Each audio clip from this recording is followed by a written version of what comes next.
kami ingin melakukan wawancara kepada seorang wirausaha di bidang pertanian yang beliau itu menanam atau memperbanyak tanaman dengan berbagai macam cara.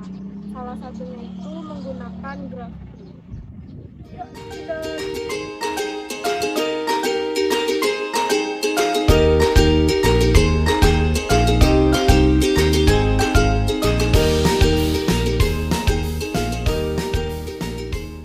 Assalamualaikum warahmatullahi wabarakatuh. Perkenalkan, nama saya Yusuf Ridho. Kebetulan saya di sini sebagai owner dari Tiga Bintang Luxury. Nanti mungkin ada akan menjelaskan beberapa pertanyaan ditanyakan oleh adik nanti mungkin terkait seputar grafting dan budidayanya maupun hal yang ditanyakan. Mungkin saya serahkan kepada Adin, nanti silakan mungkin memberikan beberapa pertanyaan yang nanti mungkin saya bisa bantu jelaskan. Ya. Jadi faktor apa saja nih yang mempengaruhi Oke, sebenarnya kalau dari grafting itu kita banyak beberapa faktor ya. Salah satunya memang kita ada juga yang mungkin grafting khususnya di Kalimantan Selatan, tapi juga karena seiring dengan permintaan atau kebutuhan konsumen yang tinggi, jadi kami juga sebagian juga mendatangkan dari luar Pulau Kalimantan. Yang dominan mungkin dari Jawa, yang sudah banyak tahu untuk perbanyakan wisata, karena tidak semua satu wilayah atau misalnya katakanlah di wilayah Banjarbaru misalnya, tidak semua wilayah Banjarbaru atau di Jawa juga tidak satu wilayah aja yang membudidaya atau memperbanyak dengan metode teknik grafting, karena ada di daerah-daerah tertentu yang memang tersertifikasi indukannya, kemudian kewilayahannya itu misalnya untuk daerah contoh mungkin daerah Majalengka, Jawa Barat itu terkenal dengan budidaya dominan durian, mangga. Di daerah Jawa Tengah ada kelengkeng dan beberapa jenis lainnya.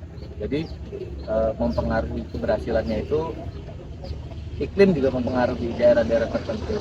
Itu penjelasan awalnya. beberapa dan didatangkan dari luar juga. Ya, sebagian dari luar, sebagian dari sini. Karena kita juga perlu memenuhi kebutuhan tadi. Misalnya kan nanti kan ada permintaan yang di sini kita bisa menggrafting cuma beberapa ratus batang. Misalnya nanti kan kalau ada pas permintaan berapa ribu batang, otomatis kekurangannya kita harus penuhi sesuai dengan target. Kalau kegagalannya sendiri ada nggak Pak?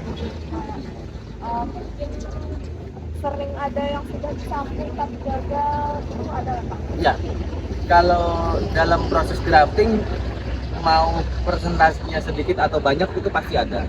Jadi hampir sangat sulit atau jarang ditemukan kalau misalnya dalam katakanlah dalam skala 100 batang atau per 1000 batang itu 100% berhasil semua. Enggak, hampir sulit lah istilahnya, kalaupun saya belum menemukan saat ini tingkat keberhasilannya itu mendekati 100%. Tapi itu juga sebenarnya hal yang lumrah, wajar. Artinya tinggal prosentasinya, kalau udah di atas 75% ke atas, 75% ke atas itu dikatakan masih mayoritas, itu keberhasilannya masih cukup tinggi. Nah, itu tadi ada beberapa tanaman yang memang keterkaitan dengan tingkat keberhasilan itu mempengaruhi. Contoh misalnya iklim dan kelembapan untuk daerah-daerah tertentu, kayak misalnya contoh kita misalnya menggrafting, ini salah satu kasus ya, contoh misalnya durian. Itu kalau durian di daerah kita misalnya di iklim yang panas, agak tingkat persentase keberhasilannya juga lebih rendah dibanding yang daerah yang iklimnya dingin, yang lebih rendah suhunya gitu kan. Itu lebih keberhasilan itu menunjang juga adanya lingkungan iklim. Tadi kan Pak ada yang didatangkan dari luar, itu sudah digrafting juga Pak? Iya. Nah, itu pas dibawa ke sini ada kondisi mati atau Stres. Nah, jadi kalau dalam proses pengiriman, biasa kita kalau pengiriman itu bisa pakai satu unit puso yang long puso, bisa juga pakai truk tergantung kebutuhan. Memang ada beberapa varietas tanaman yang memang kami datangkan, ada yang grafting, ada yang non grafting, artinya dari biji, ada juga yaitu jenis-jenis kayak kelapa kan memang memang dari ini ya. Kemudian kayak matoa. Nah, matoa saat ini kebutuhan untuk yang menggraftingnya yang memang belum ada, tapi kebutuhan untuk produksinya juga lebih cepat. Tapi akhirnya itu yang kita temui. Kemudian kalau misalnya keterkaitan adanya proses kematian itu biasanya di faktor karena ini aja, proses pengiriman antar pulau. Nah itu menimbulkan stres pada tanaman, cuman itu persentasenya pun masih bisa kita masih bisa kita kondisikan, dalam arti kita juga melihat dari populasi yang kita kirim dalam satu truk itu dengan jenis tanaman tertentu berapa sih idealnya nanti ketemu di situ. Ada dua nanti yang ditemukan. Jadi pada saat tanaman itu yang stres, itu masih bisa pemulihan. Kita pakai penanganannya biasanya menggunakan vitamin B1 ya, yang lebih alaminya.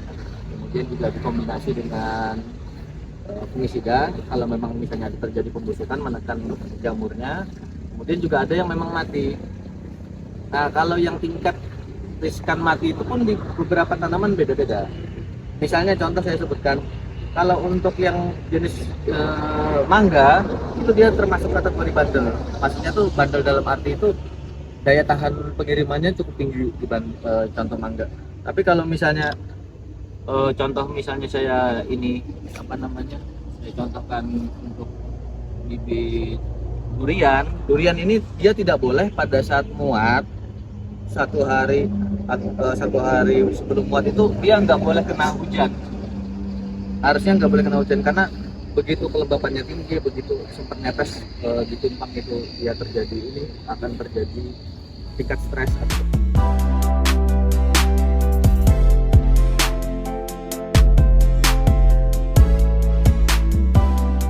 Ini itu tadi terkait untuk pengiriman tadi memang harus melihat dari situasinya juga dikondisikan, dalam arti pada saat sebelum pengiriman itu tidak ada lagi untuk proses penyiraman menjelaskan. Kemudian adanya treatment vitamin untuk menunjang menekan tingkat stresing juga mempengaruhi sebelum pengiriman. Jadi kalau misalnya kita treatmentnya cuma pakai vitamin B1 aja, tapi ada juga yang pakai beberapa produk lainnya tergantung masing-masing metode.